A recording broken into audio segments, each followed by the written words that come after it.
केंद्र में एनडीए की सरकार बन गई है और सरकार बनने के बाद हरिद्वार के नवनिर्वाचित सांसद त्रिवेंद्र सिंह रावत जी अपने घर आए हैं और उनसे हमारे साथ बातचीत के लिए मौजूद हैं। उनसे बात करते हैं।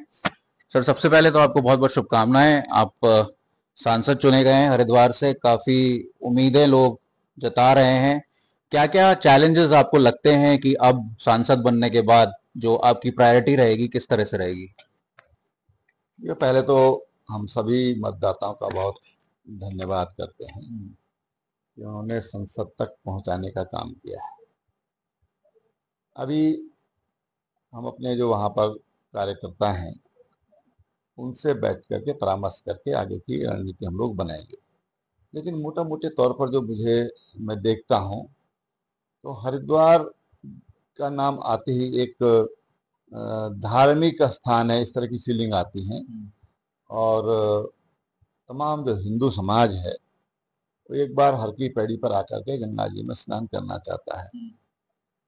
और जो हमारे वहाँ पर तमाम देवस्थान है उनके दर्शन करना चाहता है। और ये स्थिति ऋषिकेश की है। दोनों बहुत ही महत्वपूर्ण स्थान है और वेल कनेक्टेड हैं। रेल से हो चाहे एयर कनेक्टिविटी हो, रोड कनेक्टिविटी हो, सबसे जुड़े हुए हैं। तो पहली चीज तो ये कि जो हमारे धार्मिक स्थान है उनकी जो धार्मिक महत्ता है वो अच्छी रहे, बनी रहे, अक्षुण्ण बनी रहे। वहाँ पर जब भी कोई बड़े आयोजन होते हैं तो एक ट्रैफिक की वहाँ पर एक बड़ी समस्या होती है, कंजक्शन होता है। तो उसके लिए कुछ काम मैंने मुख्यमंत्री रहते हुए किए हैं और आगे हम उसके लिए फिर और उस पर कैसे उसको और दुरुस्त किया जा सकता है आने वाले 50 सालों के लिए, उस पर हम उस पर काम करेंगे। जो ग्रामीण क्षेत्र है चाहे देहरादून का हो या हरिद्वार का, उसमें हमारा कृषि प्रधान क्षेत्र है। बड़ी बड़ी शिक्षण संस्थाएं भी हैं, मेडिकल कॉलेजेस हैं, सीपेट जैसे संस्थान हैं, एम्स है, जच्चा बच्चा कैंसर सुपर स्पेशलिटी हॉस्पिटल है, हरिद्वार में मेडिकल कॉलेज है, आईआईटी है। ऐसे तमाम बड़े प्रेस्टिजियस संस्थान यहाँ पर हैं। तो उनके लिए क्या योगदान मैं कर सकता हूँ। और जो बेसिक एजुकेशन है, बेसिक एजुकेशन के लिए मेरी कोशिश है कि जो सीएसआर है उसमें तमाम कंपनियों से बातचीत करके और वहाँ के बच्चों को एक स्तरीय शिक्षा मिले। जो गरीब बच्चे हैं, गरीब परिवार से ताल्लुक रखते हैं, उन बच्चों के लिए एक कल्पना है कि उनके लिए हम कुछ बढ़िया ठोस कुछ कर पाए। हरिद्वार सिटी है, हजारों लाखों लोग आते हैं, तो वहाँ पर स्वच्छता के लिए क्या व्यवस्था हो सकती है? एक समानांतर व्यवस्था, गवर्नमेंट की तो अपनी व्यवस्था है, लेकिन एक समानांतर व्यवस्था जन सहयोग से वहाँ पर स्थापित, ये मैं सोचता हूँ। किसानों की जो खेती है उसकी सुरक्षा, बाढ़ से सुरक्षा, जंगली जानवरों से सुरक्षा और जल भराव और भू कटाव की जो समस्या है उससे वहाँ पर कैसे निदान उसका किया जाए, उस पर मैं काम करूंगा। किसान जो है खनन को लेकर भी काफी परेशान है, आपके पास भी आए? निश्चित रूप से किसान मेरे पास लगातार आ रहे हैं, वहाँ के वीडियो बनाकर भी मुझे भेजते हैं। और कई जगहों पर उन्हें भी शिकायत करी कि हमारे खेत हैं गंगा जी के कटाव के कारण आज वो जल जल क्षेत्र बन गए हैं। क्या इतना खनन हो गया है कि नहीं, कटाव के कारण? खनन नहीं, गंगा जी का जब बरसात में पानी बढ़ता है, सोलानी नदी में जब पानी बढ़ता है तो उसके कारण पानी का जो जो कटाव है और पानी का जो भराव है वो काफी आगे तक बढ़ जाता है। और जो खेत हैं वो खेत ऐसा लगता है कि जैसे नदी हो गई है, या जलमग्न क्षेत्र जिसको हम कहते हैं, या दरिया बुझ उर्दू का एक शब्द है बोलते हैं, कैसे वहाँ की स्थिति हो जाती है। तो वहाँ पर जो तमाम जो खनन से जुड़े हुए व्यवसायी हैं या जो खनन माफिया उनको हम कहेंगे, जो जोर जबरदस्ती किसानों के साथ उनकी खेती को में खनन का काम करते हैं, मशीनें लगाकर बहुत गहरे गहरे गड्ढे कर देते हैं, तो उस तरह की शिकायतें हमारे पास आई हैं, वीडियो भी आए हैं उनके। तो मैंने उनसे उनको ये आश्वस्त किया है कि आपकी आवाज़, आपका प्रतिनिधि आपकी आवाज़ बनेगा। और ये केवल किसान का नुकसान नहीं, ये हमारी, एक तो गंगा जी जो हमारी जीवन धारा है, उनको भी नुकसान होता है। जो हमारा इकोसिस्टम है, जो एक प्रकृति ने एक इकोसिस्टम बनाया है, जो हमारी पारस्परिक जो निर्भरता है, प्रकृति और मनुष्य, प्रकृति और प्राणी, तो ये हमारा एक आपसी इकोसिस्टम है। ये अगर डिस्टरबेंस होता है तो उसी से अनावृष्टि भी होगी, अतिवृष्टि भी होगी, ज्यादा गर्मी भी होगी, ज्यादा ठंडा भी होगा, कुछ भी हो सकता है। तो उस सिस्टम को भी हमको, वो बड़ी चीज है कि उस सिस्टम को हमको ठीक रखना है। और इसलिए हम उसके लिए, क्योंकि आप सब जानते हैं कि मैं बहुत पहले से पर्यावरण से जुड़ा हुआ व्यक्ति हूँ, और मुख्यमंत्री रहते हुए हों या फिर एक साधारण कार्यकर्ता, संघ के कार्यकर्ता के नाते मैंने लगातार इस पर, मुझे लगता है कि 35-40 साल से मैं लगातार काम इस पर कर रहा हूँ।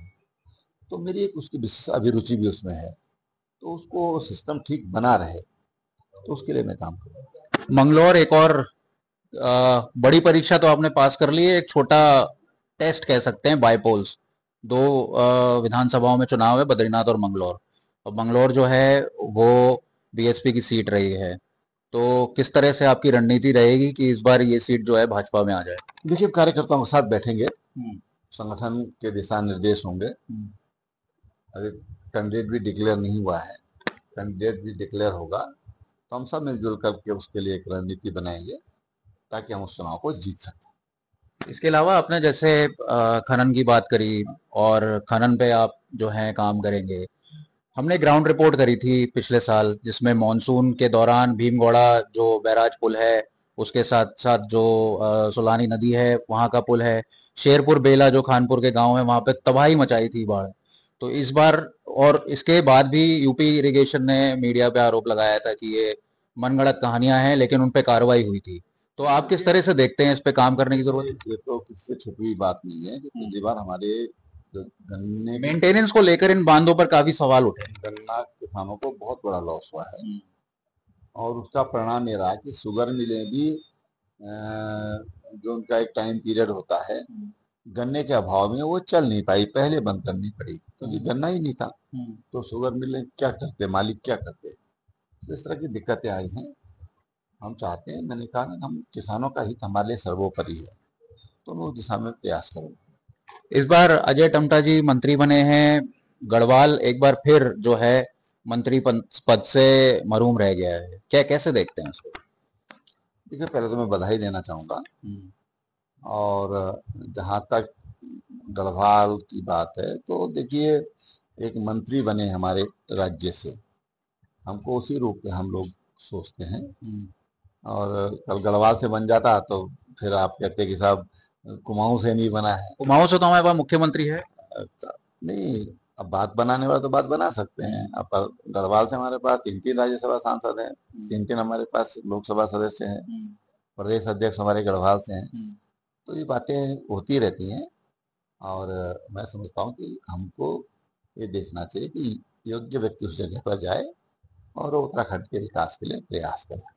आखिरी सवाल आपसे लेंगे, चारधाम यात्रा को कैसे देख रहे हैं? शुरू में काफी आलोचना हुई, अब कहा जा रहा है कि चारधाम यात्रा जो है पटरी पर लौटने लगी है। हालांकि जो रिस्ट्रिक्शंस हैं और रजिस्ट्रेशन को लेकर जो यात्रियों की संख्या है वो कम हो गई है, अब उसको दोबारा से बढ़ाने की बात हो रही है। मैनेजमेंट में कहीं सवाल उठ रहे हैं, अधिकारियों पे सवाल उठ रहे हैं, खासतौर से पर्यटन अधिकारी जो हैं, और जो जमीनी स्तर पे पर्यटन अधिकारी या दूसरे विभाग होने चाहिए वो नहीं है, पुलिस के ऊपर भार है। तो इसे कैसे देखते हैं आप? देखिए, सवाल वैसे सरकार से पूछा जाए तो ज़्यादा अच्छा है, क्योंकि क्या क्या व्यवस्थाएं मुझसे काफ़ी दूर हैं, लेकिन व्यवस्थाएं पटरी पर लौटी हैं। मैं बहुत बधाई देता हूं सरकार को। और यात्रा देखो, हमको अपनी जो क्षमता है उसका जरूर आकलन करना चाहिए कि हम आखिर कितने, जो धार्मिक हमारे जो पर्यटक हैं, श्रद्धालु हैं, उनको हम कितनों को एक सुव्यवस्थित तरीके से, सुरक्षित तरीके से उनको यात्रा करा सकते हैं। कोई हमारे राज्य में आया है, वो सुरक्षित हमारे राज्य में आया है, यहाँ से सुरक्षित हमारे राज्य से बाहर जाए, ये विषय होना चाहिए। उनकी चिंता होनी चाहिए। और इसलिए बहुत जरूरी है कि हम अपनी क्षमता को समझें और उसके अनुसार ही हम जो यात्री हैं उनको हम लोग बुलाएं, या यात्री आते हैं तो उनसे आग्रह करें कि भाई आप थ्रो रजिस्ट्रेशन ही आइए। लेकिन इसके लिए एक बहुत अच्छा कोई डेडिकेटेड सिस्टम कोई हमको खड़ा करना होगा। यात्रा प्राधिकरण बना रहे हैं, इसको कैसे देखते हैं? अच्छी बात है। मकसद तो यात्रा को सुव्यवस्थित करना ही है, चाहे यात्रा प्राधिकरण हो या फिर चार धाम देवस्थानम बोर्ड हो, मकसद सबका एक है। तो मैं समझता हूँ कि बहुत अच्छी बात है और मैं उसका स्वागत करता हूँ। बहुत बहुत धन्यवाद। हमारे साथ पूर्व मुख्यमंत्री और वर्तमान में हरिद्वार के नवनिर्वाचित सांसद त्रिवेंद्र सिंह रावत जी ने बातचीत की। उन्होंने तमाम पहलुओं पर हमको बताया क्या उनकी प्राथमिकताएं रहेंगी, चार धाम को लेकर किस तरह की तैयारी होनी चाहिए, और खनन पर उन्होंने सवाल उठाया कि जिस तरह से किसानों को खनन की वजह से समस्या आ रही है उस पर जरूर काम करेंगे।